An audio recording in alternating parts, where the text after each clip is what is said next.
Y'all, I think it finally happened. The Galaxy Note series of phones has been canceled, or at least we think it has been. This has kind of been coming for a long time, and quite frankly, I talked about this over a year ago. I said exactly what Samsung needed to do with the Galaxy Note series of phones so that we wouldn't end up kind of where we are now, which is possibly the end of what I think was one of the greatest series of phones that have ever been out. I've held and owned every single Galaxy Note phone since the Galaxy Note 2 all the way up till a Galaxy Note 10 Plus. I actually skipped the Note 20, and the reason for that maybe is one of the reasons why they're not even going to do them anymore. The interest has kind of waned, and while the phone has been great in general, and even the Note 20 Plus is a great phone, the Note 20 Ultra, see, that's the thing. The Pluses and Ultras, I hate that, but back to what I'm talking about. Regardless, the Note series of phones really changed the industry in a really great way, and I'm glad to have purchased a lot of those phones. But now we're in a part where it's over, baby. It's over. I'm going to tell you what they're going to do and what I told them they should do right after this. This is, you listening to Travis. What up, players? Welcome back. And for all you new people, welcome. My name is Travis and I do tech videos every single week and have a blast doing them. If that sounds like fun to you, sit back, relax, and enjoy the video. Anything I talk about will be in the description below. But for now, let's just get into the video. So Samsung is going to release the Galaxy S21 series of phones very quickly. I actually made a video about this a couple of weeks ago. I'll leave a link in the end screen and maybe in the description below.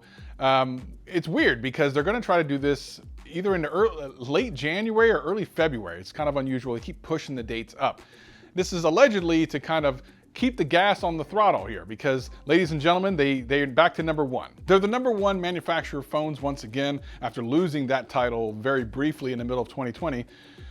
But they've decided to make some changes. And here's the thing, 2020 changed a lot of things. It changed the way we interact with people. It changed the way technology needs to work. And Samsung bet the farm this year on expensive phones, and that didn't go so well. The S series of phones and Note series of phones did not sell that well. This is not something that can be argued. They just didn't. But for good reason. I mean, no one had money. So many people were out of jobs this year that it was just the worst possible thing. Now, it's not like this hadn't been coming. The last year that Samsung released phones, when they had the S series of phones, the S10 and the S10e, they actually had the S10e, which was a $750 phone, and lots of tech people were saying that that was a great move, and it was. It gave people who didn't want to spend $1,000 on a phone a really great option. This year, short of the S20 FE, which I'll talk about here in a minute, they really didn't give that kind of option to people. But then here came the S20 FE towards the end of the year. A great phone. I reviewed that phone. I'll leave a link in the description and the end screen. I love that phone, and it was recently on sale for $550. That is an enormously ridiculous deal for such a great phone. But the Note series, the series that changed the industry, is going away because I don't think Samsung could figure it out the last couple of years. I remember talking about how the Galaxy Note 10 kind of lost its fun. I don't know, I had the Galaxy Note 10 and it never really was as interesting to me as the OnePlus 7 Pro was. Like, it was this weird thing where I had been a Galaxy Note fanboy in a lot of ways, really looking forward to every year, and to just becoming kind of disenfranchised with it.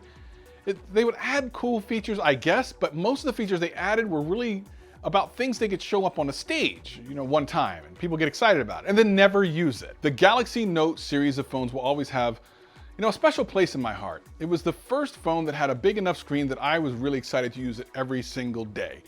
And every year they would make the screen even bigger, the battery even better, and it was always a better phone than the S series of phones. But lately they're so in line with the S series that it just makes sense to put it down. And I gotta tell you, it doesn't make me happy. The fact that I didn't buy the Note 20, I think says a lot. If someone who's a hardcore user of that product like me stops buying your product, then it's time to retire it. I just hope that they figure out a way to bring it back, and if it's not in the fold, give it a year off. Like I said before, I think that's a great strategy. Make people want it again. Now, they might do a less expensive version, the fan edition of phones that I'm really a fan of. The S20 line of phone, the FE, is a great phone. I know they're going to possibly do a Note version.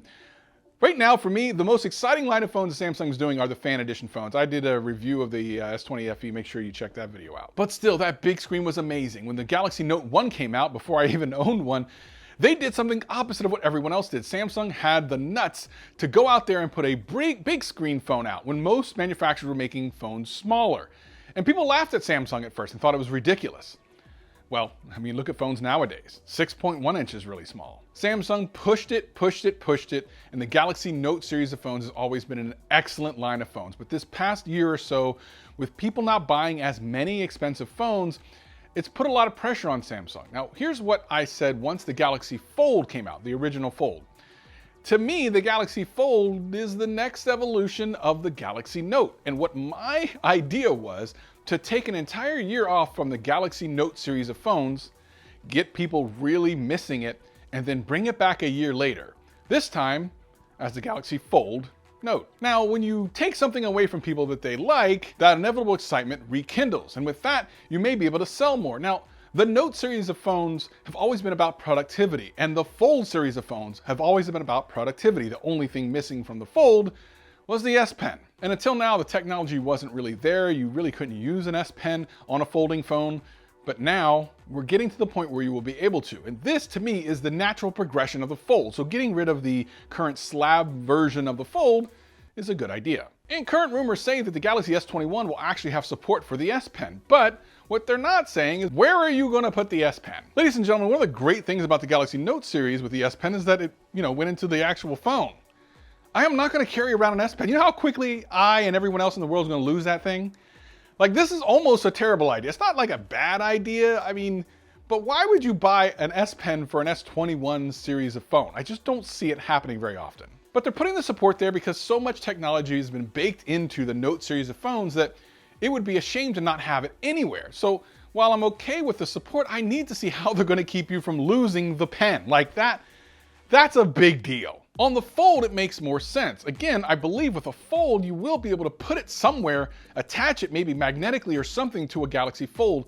But on a regular S series of phone where most people aren't using those for productivity, they're just using them as their main flagship phone, it doesn't make sense to me. And getting rid of really what was a groundbreaking phone like the Galaxy Note series of phones is sad to me. It's sad, but it's absolutely necessary. Finally, Samsung's going to have one major flagship and then some experimental folding phones. So the S series of phones should be their #1 flagship and the thing that they're always going to be promoting. And then the folding phones are going to be for those of you that are more, experimental or need something a little bit different. And the productivity makes sense because the screen is much bigger. So I'm totally cool with the S Pen being allowed on these other products. I think it's probably long overdue. And I'm excited to be able to see a folding phone with S Pen support. That's going to be amazing. But again, the #1 thing is, where are you going to put that thing? Please have some type of really easy to use slot or something, because losing an S Pen, bruh. And you know good and full well those things aren't going to be cheap. You know it isn't. You know it's not going to be cheap. Plus, remember, the charging of the S Pen happens inside the slot for the Note. So how are they going to handle that? Or is the S Pen now going to be passive? And if so, it's not going to be as good. These are a lot of questions we need to figure out. Why don't you leave a comment below, let me know what you think. Is the S Pen going to be active, passive? How are they going to attach it to the phone? How are you not going to lose it?